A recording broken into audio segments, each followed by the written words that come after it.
Blaise Clapham and Slonia Tiedros opened the eyes of millions with a quote, "Each one of us has the ability to embrace and act on this identity, a global citizen, regardless of upbringing, circumstances, or experience.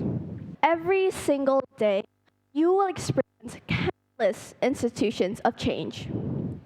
Global issues being solved, humanitarian crisis being stopped, all done by a human." Now, upon seeing these changes, you might wonder, what makes these individuals different from your everyday person? The truth is, these individuals are playing the role of a global citizen. The concept of a global citizen revolves around the idea of interacting with the world not as a personal subjective, as a collective. The idea is that in the end, we are all a part of the same group, humanity. But what do you call an individual who plays the role of a global citizen while simultaneously changing hearts and minds with the understanding that change isn't the same for everyone? I would like to introduce the idea of a human of change, exploring the three key aspects towards being one: self-exploration, reflection, and application of change. What does it mean to be a human of change? And how do I know if I am one? The term human of change defines an individual who initiates the idea of change, contributing to the community as not a member of an individual group, but a member of the global community. However, unlike popular beliefs, these alterations can be something simple. A human of change adds themselves to the community, whether this be on a local or international storm. A human of change incorporates themselves into the community. But how does an individual achieve this without first exploring themselves? Self-exploration, to be fueled by curiosity, the urge to know more about yourself. The best exercise that helps with getting to know yourself more is asking questions. Questions about yourself, about the world around you, about the community you're in. Why do I want to change this? Why does it need to change? From determining what it is exactly that is evoking that need to change showcases that already you are experiencing a flip in mindset, shifting the way you see and view things. Now, after determining purpose comes actual action. Within this self-exploration phase comes taking initiative. Your eureka moment, it isn't going to magically appear in your face. You have to seek it. After that, it's a matter of commitment and willingness. But taking initiative looks differently for everyone. For some, it could mean joining different clubs, writing up an email, or even just simply conversing your ideas with a peer. However, taking initiative is hard. Taking initiative is like walking through a door, unaware if success or failure lies behind. John Acuff once said, "Don't compare your beginning to someone's middle." To step outside the comfort zone, it will look differently for everyone. But the important thing to remember is it doesn't have to be a big wow moment. It can just be your wow moment. Like I said before, stepping outside the comfort zone can be intimidating. It could range from something as simple as bringing up a new idea, a new perspective to a community already filled with diverse views. Or it could mean actually stepping up to be an active citizen, to be someone who uses their voice to act on their responsibility and role as a member of the global community. Now, in your journey of becoming a human of change, you will encounter the sacrifice of comfort. In other words, this means the ability to step outside your comfort zone. Put simply, you are not who you are today without going outside that safe bubble. And you will not be who you want to be either without the occasional toe out of line. Throughout this journey, you will inevitably make mistakes. Failure is a common aspect of the human experience. It's unrealistic to expect success on your first try. Despite what anyone says, practice does not ensure perfection.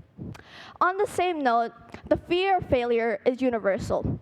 Everyone feels it, as I did a year ago when I was terrified of presenting in front of an audience. Yet here I am today, in front of all of you. Thomas Edison famously said, "I have not failed 10,000 times.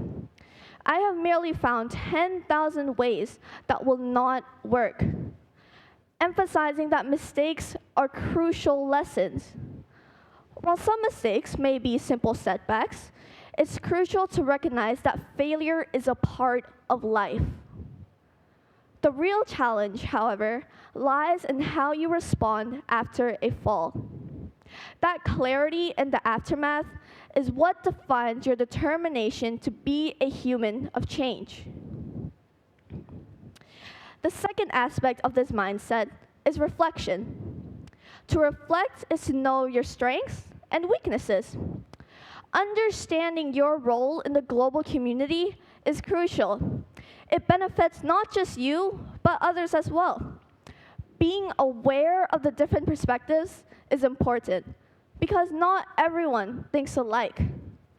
A human of change aims to improve not just their own lives, but the lives of others. Now, with this in mind, ask yourself, how can I bring my new self into the global landscape? This is where the third aspect of this mindset falls in, application of change. To applicate yourself, it 3 steps to applicate yourself. To make it simple, I like to think of it in 3 steps: find, engage, and offer.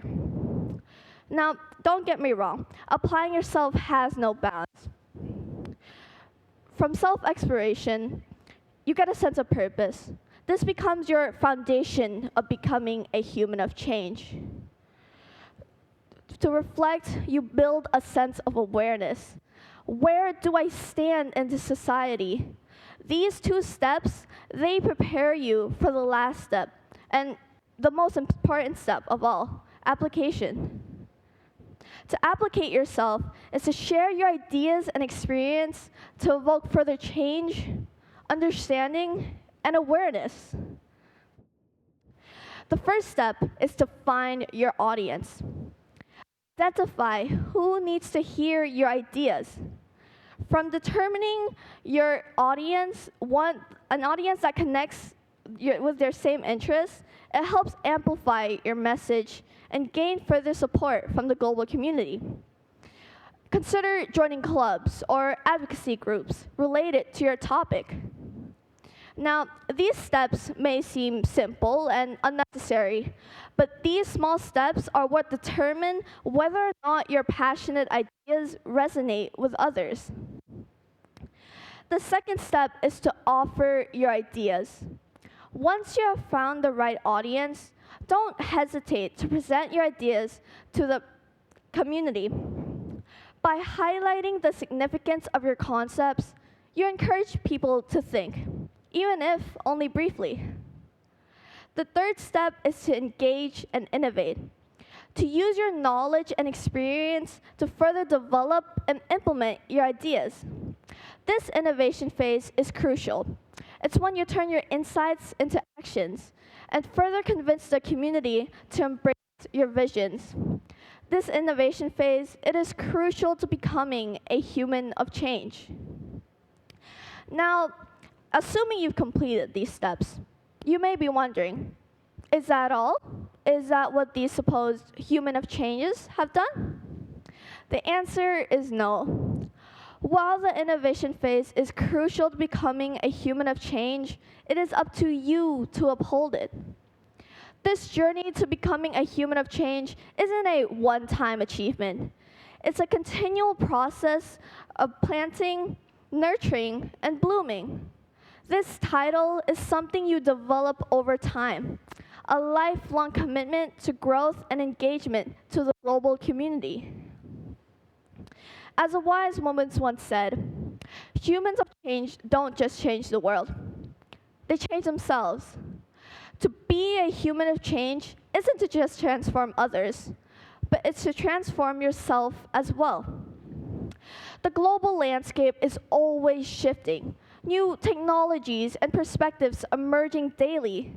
Your understanding of the world and of others will change too. However, when you feel like you've reached a milestone, remember that the journey continues with each step helping with your evolution.